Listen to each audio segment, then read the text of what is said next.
تعالی به د قیامت په ورځ د خپل عرش معلا تر سایې لاندې ودروي، ډېر پر سکونه ماحول کې به ولاړ وي.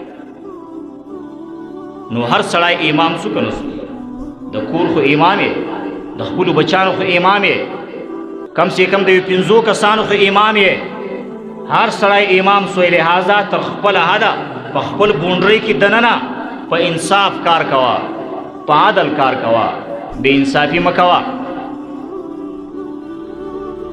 یو ایماندار بادشاہ تیر سوی دی د اصفهان په علاقه کې، یو ډیر ایماندار بادشاہ تیر سوی دی، ملک شاه په نامه باندې، سلطان ملک شاه. داسې ایماندار و چې یو ورځ په ښکار باندې روان سو. چې په ښکار روان سو، هغه خپل ښکاریان یې له ځانه ملګري کړي دي، خپل درباریان ورسره دي، خپل وزیران ورسره دي. پر یو کلي ورغلی، چې په دا کلي ورغلی، په هغه کلي کې قیام وکړ. خو د ده چې حکم ملګري دي یو څو کسان، هغه ښکاریان هغه تر ده مخته ولاړل، ځنګل ته یې ځان ورسوی. هلته یو غوا په مخه ورغله، دغه غوا یې ښکار کړه. خو دلته په دغه کلي کې چې په دا کم کلي کې بادشاه قیام کړی و، دا غوا په دغه کلي کې د یو کونډې ښځې وله. دا کونډې ښځې 3 بچان ول، د دغه غوا په شیدو باندې به یې دغه 3 بچان ساتل. لیکن دلته د بادشاه چې کوم درباریان دي او ښکاریان دي، هغو چې دی دا غوا ښکار کړه. نو اوس خبره چې دی دا خبره سوله، دغه کونډه ښځه خبره سوله، دا مظلومه ښځه خبره سوله. نو آخري ډېرې کوشش وکړي چې په یو طریقې و باچاه ته ځان ورسوي او تر باچاه پورې د خپل فریاد ورسوي.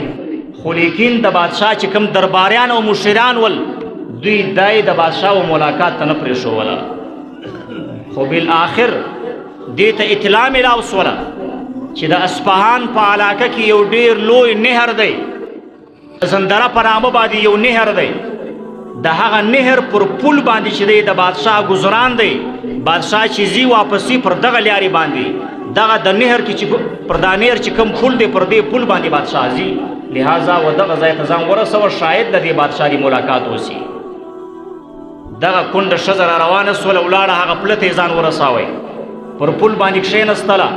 بادشاه چې هر کله هغه ښکار ختم کوي، واپسي سوله، پر دغه پله باندې ورځي. پخوا زمانه بادشاهان ولا به پر اوښانو ولا به پر آسانو ول، پر دغه پله باندې ورله. نو چې ورلل، دی راوغورځېدله، د بادشاه د آس یا د سواري ولونه چې دی هغه یې ونیول او بادشاه ته یې غږ وکړي چې ای بادشاه، ای سلطانه، داسې وکړه، یو فریاد لرمه، یو مطالبه درته پیښوم. دا فریاد کم دلته حل کوي، دغه د پل د چا دغه دریاب پر پل باندې هم صحیح دی، او که زما دغه فریاد چې دی هغه پر پولیس ورات باندې حل کوي، هغه هم ستا خوښه ده. 2 انتخابه دي له تا څخه، ما یو فریاد راوړی دی، دا فریاد که پر دغه پله حل کوي هم کوي، پر پولیس ورات باندې حل کوي هم. هغه د زمانې یو شاهان ایمانداره بادشاهان ول، فوراً له سواري راکښته سوی، زه د پولیس ورات طاقت نه لرم، موږ استازو خو پولیس ورات ته ډېرې ښې تیاریانې کړي، دلته بس له ما څه بدله مه غواړه، قیامت کې به بیا سره ګورو. نعوذ بالله، دومرې د کبر خبرې، دومرې د بېدینۍ خبرې، دومرې د منافقت خبرې چې موږ ستاسو له زبان سره وځي.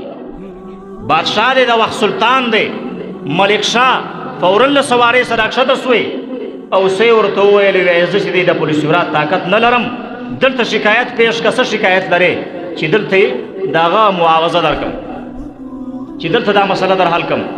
دا بوډۍ ښځې دا واقعه ورته بیان کړله چې زما داسې غوا ده، هغه چې دی دا ستا درباریانو ستا ښکاریانو چې دی ښکار کړې ده، لہذا زما یو 3 بچان دي، د هغو نفقه ما په جوړوله، دغه شیدې به ما هغو ته ورکولې، د هغو نان نفقه به وله، لیکن هغه دې راباندې ودروله، هغه راباندې ختمه سوله. لہذا دلته بدله راکوي او که په قیامت کې بدله راکوي، نور ستا خوښه ده. وی ده ورته وویل چې د قیامت د حساب کتاب طاقت راکې نسته، لہذا 1 2 3 اویا غواوې ورولېږلې، دا ستاسو دی.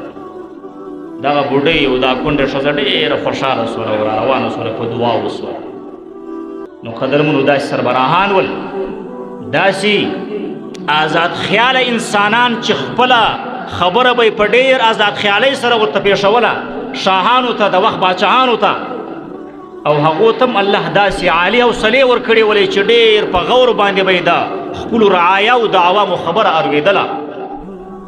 ته خو نن په دغه ښایستګۍ زمانه کې، نن په دغه جدید دور کې، نن په دغه ټکنالوژي دور کې د وخت یو حکمران دا ودروه، د ستا انجام به یا پاگلخانه وي او یا به قیدخانه وي.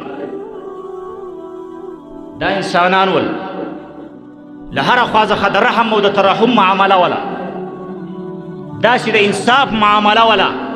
الامام العادل الله به یې د قیامت په ورځ باندې د خپل عرش مولا تر سایې لاندې ودروي، دغه امام، دغه بادشاه.